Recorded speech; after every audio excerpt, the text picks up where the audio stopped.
Meus irmãos, a paz do Senhor Jesus, eu quero aqui nesse momento deixar a minha mensagem do dia. Quero que você abra a sua Bíblia aí comigo no livro de Gênesis, capítulo 12, do versículo 1 ao 3, que diz assim: Ora, o Senhor disse a Abrão: Sai da tua terra e da tua parentela e da casa do teu pai, para a terra que eu te mostrarei, e far-te-ei uma grande nação e te abençoarei, e te engrandecerei o teu nome, e tu serás uma bênção. E abençoarei os que te abençoarem, e amaldiçoarei os que te amaldiçoarem, e em ti serão benditas todas as famílias da terra. Eu quero nesta manhã falar um pouquinho sobre um texto bíblico que eu acabei de ler, e aproveitar e deixar um abraço aqui ao meu amigo pastor Davi e a sua esposa irmã Regina, os seus filhos, o Jonathan e o Everton com a sua esposa. Deus abençoe vocês aí, toda a igreja aí em Pirassununga, Assembleia de Deus, Ministério de São Bernardo. Um abraço a vocês. Eu quero falar rapidamente sobre Deus olhou para Abraão e o escolheu. Abraão é uma das pessoas que nos inspira.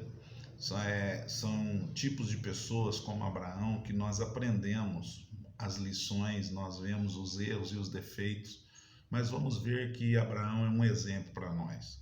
Conhecer a história deste homem nos fascina, porque Deus o viu enquanto talvez ninguém estava vendo. E nós vamos ver que Abraão, quando ele é chamado, a história dele nos fascina. Por quê? Porque ela nos traz alguns exemplos que podem ser aplicados nas nossas vidas.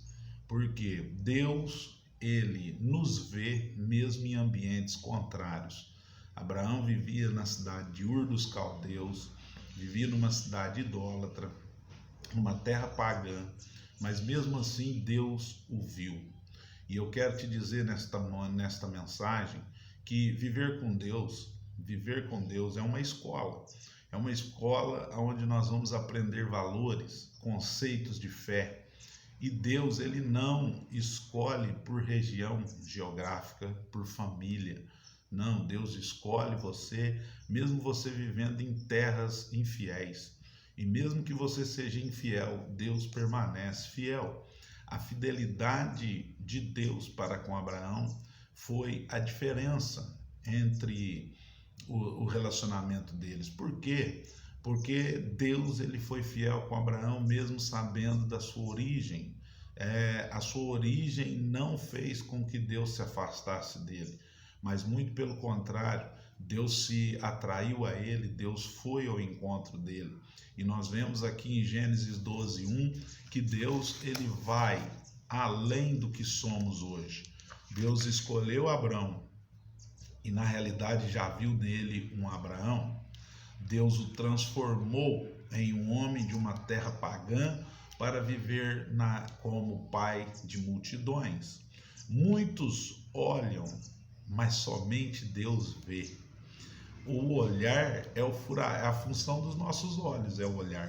Mas ver é a função do Espírito. E só Deus pode ver. Os nossos olhos olham, Deus vê. E o maior exemplo disso está na Bíblia Sagrada.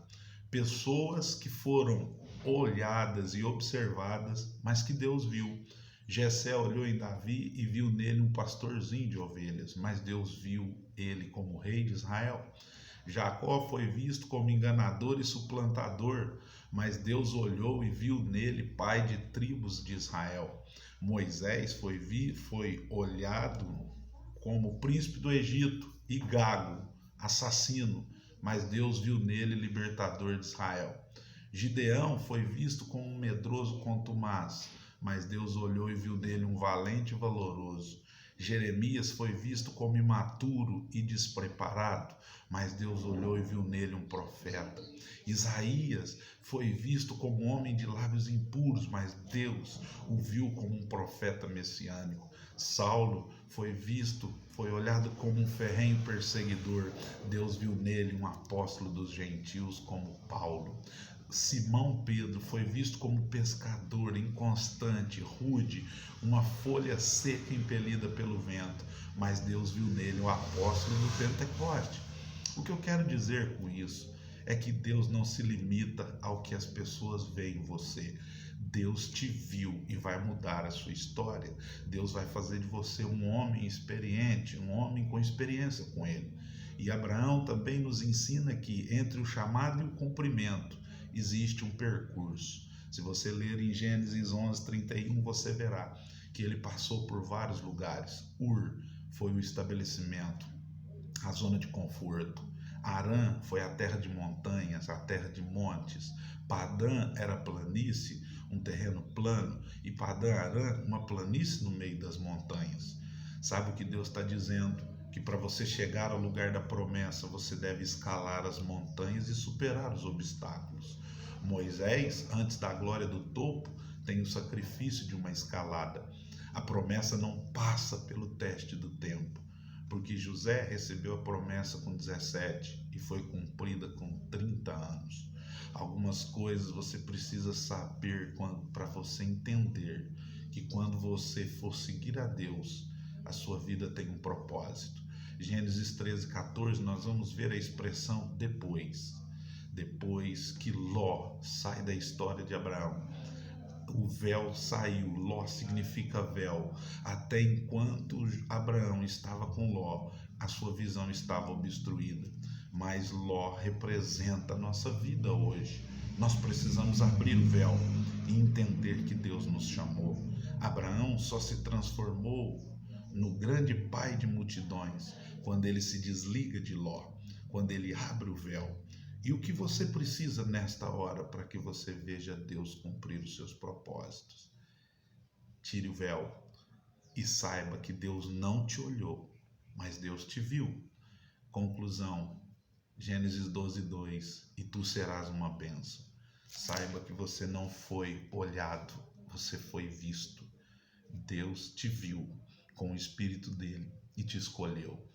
Que Deus possa te abençoar e que o propósito de Deus possa se cumprir na sua vida e que você, a partir de hoje, não seja somente abençoado, mas você será a bênção em pessoa. Que Deus te abençoe e que o propósito de Deus se cumpra na vida de todos. Que Deus possa te abençoar como abençoou Abraão. Que Deus possa mudar o seu nome e fazer de você alguém vitorioso para a glória de Deus. Que Deus te abençoe em nome de Jesus.